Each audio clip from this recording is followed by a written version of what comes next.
Yes, fight fans, body and mind, sports, my people. You are fully appreciated in this round, my guys, my people. I want to catch up with this past weekend's boxing, my guys, my people. Let us start with Sebastian Fundora, who retained his WBC, WBO titles at 154 pounds via a 4th round stoppage and a comprehensive beating of Chordale Booker, my guys, my people. But I have to say, Sebastian Fundora is a huge anomaly for the division, a pure cheat code, standing at 6 foot 5.5 inches tall, my guys, with an 80-inch arm reach.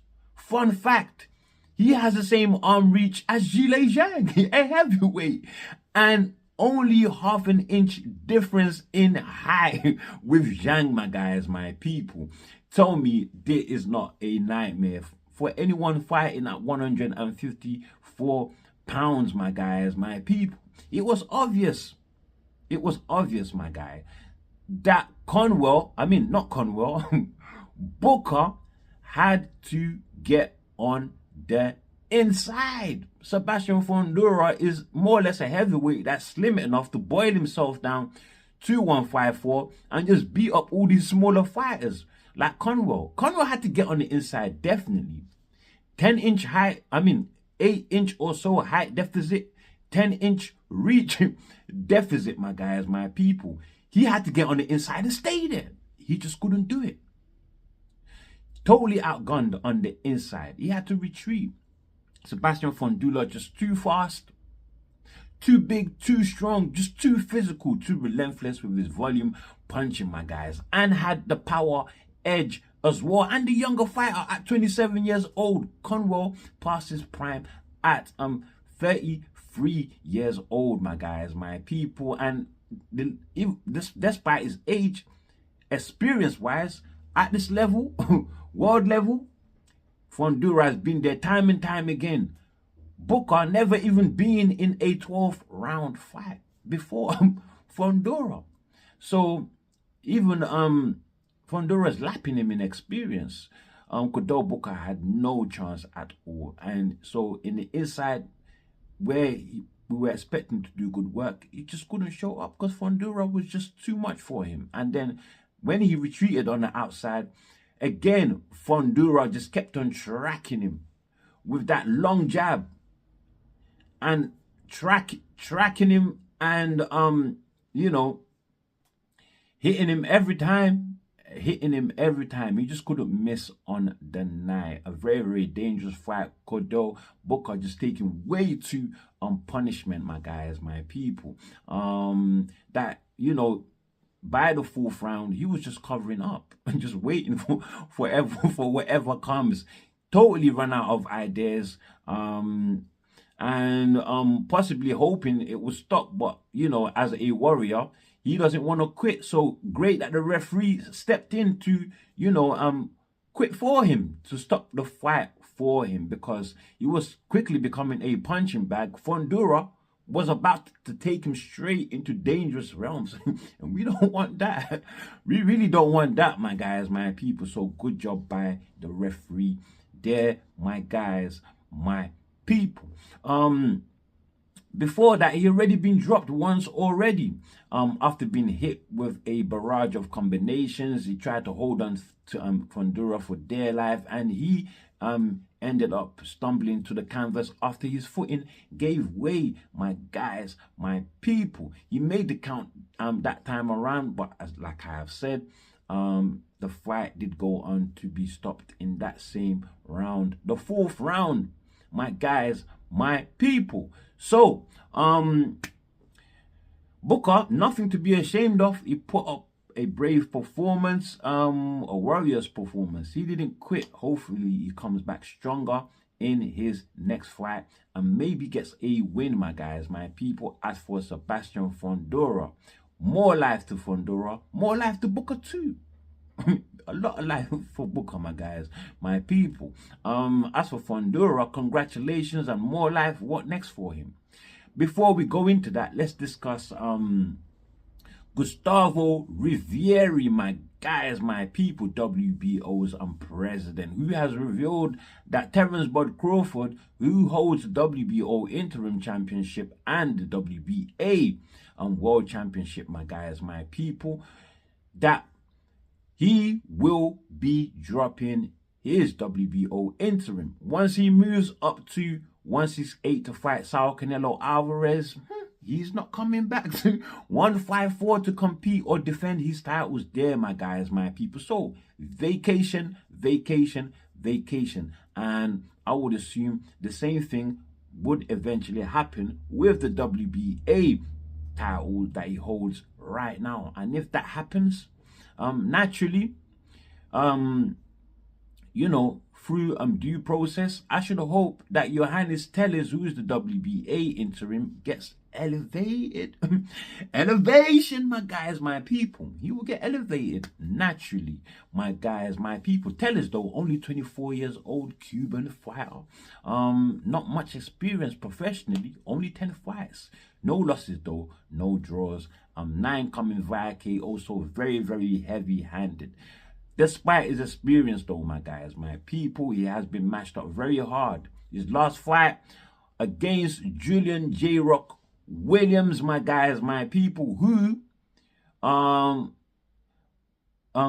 is a former unified champion in the division, and a good litmus test to see whether these young fighters coming up are indeed world level worthy, or even championship level worthy, my guys, my people. So yeah, once he gets elevated, hopefully him and Fundora can unify, my guys, my people. So either Tellers or maybe Bakram Mutazaliev, who is the IBF champion, he can unify with Sebastian Fundora. But Fundora, he's relentless, forward marching, volume punching. It's not gonna work against Bakram.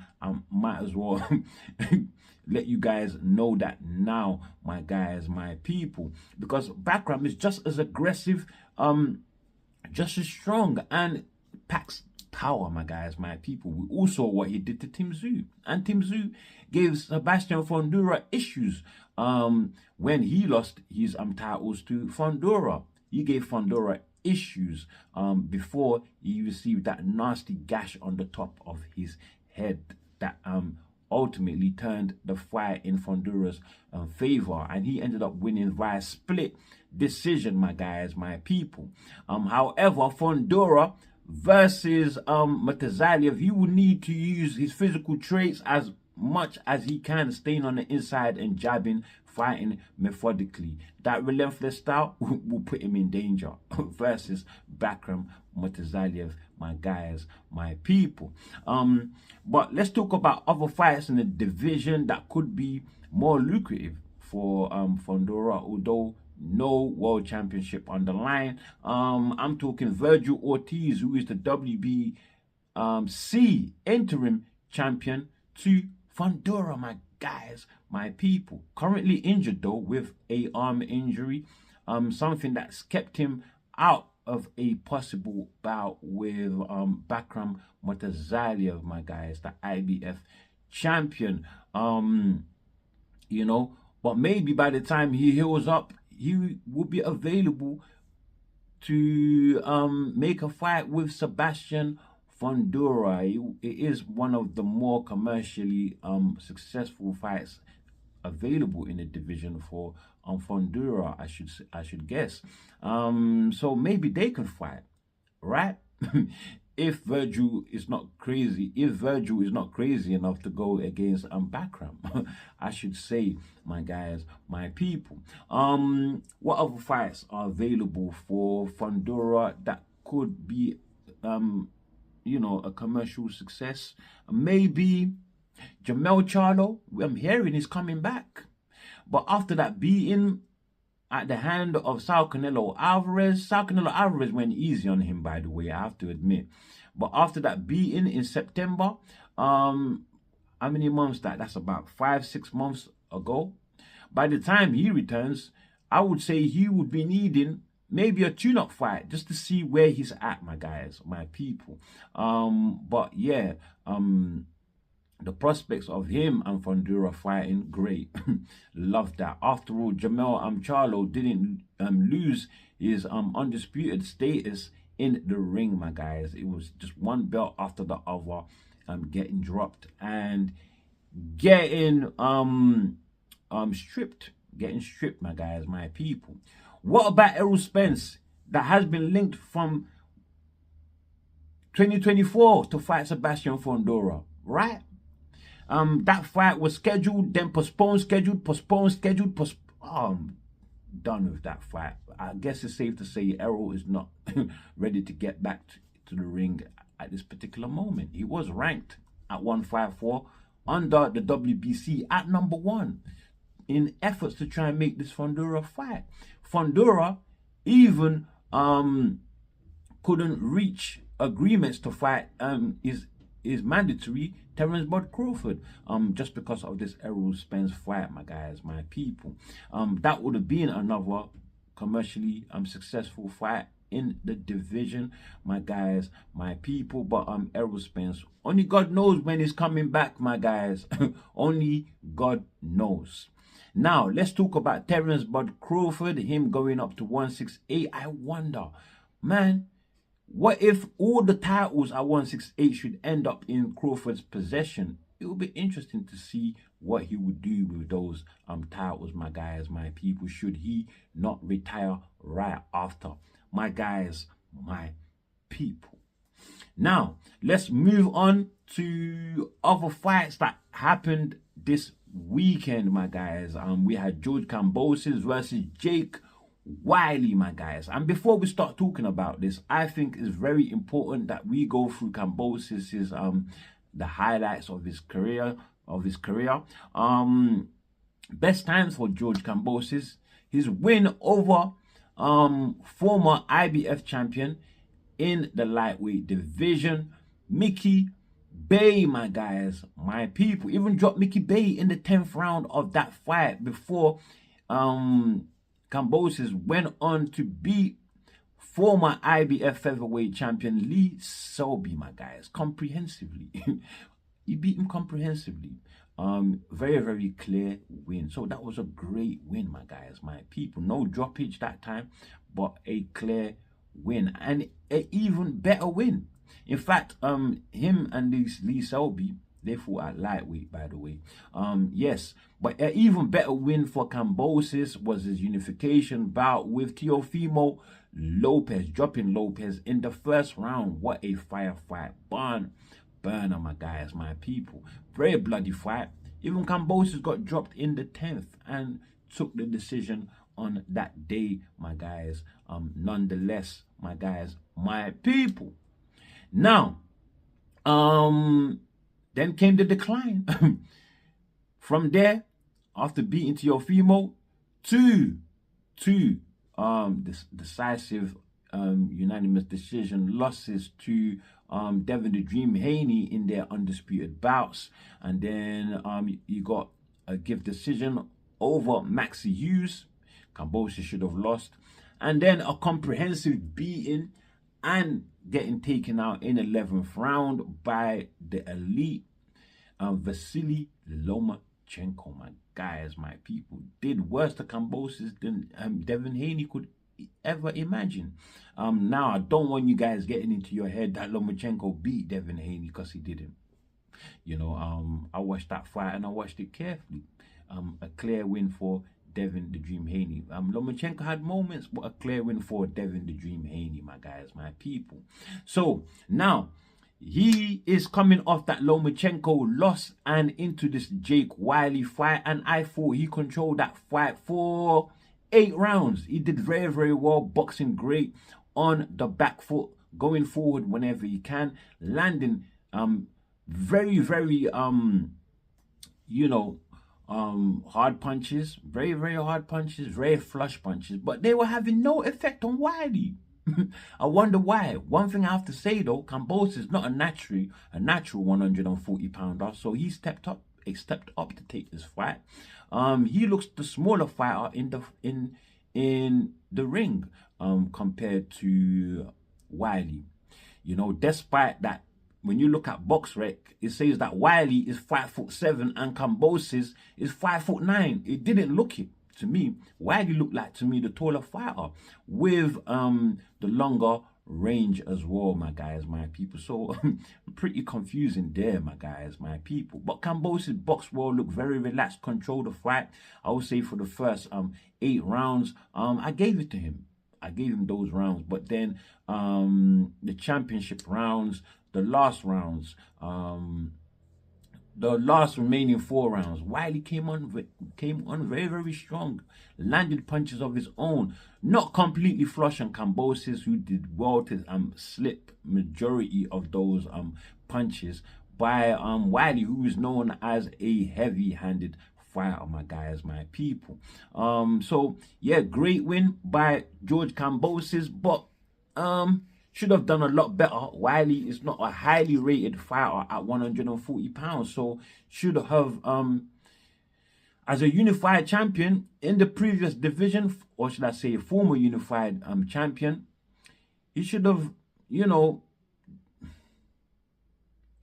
the win should have been I mean, it was a clear win to him, Kambosos, but it should have been more impressive if he's going to put anybody that is anybody at 140 pounds, you know, let them know that, look, there's a new threat in the division. Instead, Kambosos showed them that there's new food in the division. If you want a quick payday, there's new food in the division, my guys, my people. That's what it looked like to me. And Kambosos, yes, he's won that fight, but look, he is looking to fight the IBF champion Richardson Hitchens next, my guys, my people. And according to Eddie Hearn, Hitchens has signed already. He's part of the contract. They are now waiting for George Kambosos to do the deed on his part, my guys, my people. And we will have a fight on our hands coming soon, my guys, my people. Now let's move on that same undercard that took place. Was it the Quados Arena? I think it's called the Quados Arena, if I'm not wrong. And in Sydney Park, Australia.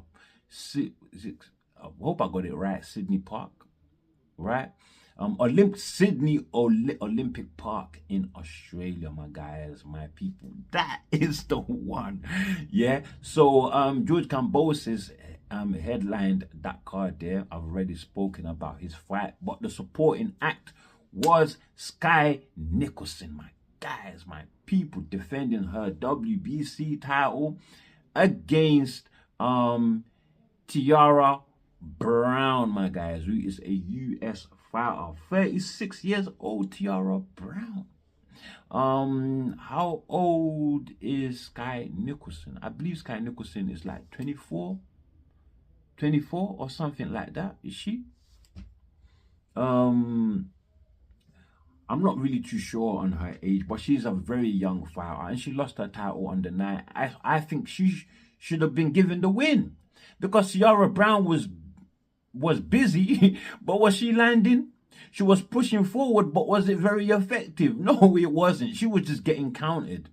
And the more flush punches, harder punches were being landed by Sky Nicolson, my guys, my people. She controlled the majority of the fight. The first 5 rounds, I gave it to her. So which means that for her to have lost that fight, she would have lost every round after 5 rounds, and at least one of the first 5 rounds as well, which to my eyes didn't happen.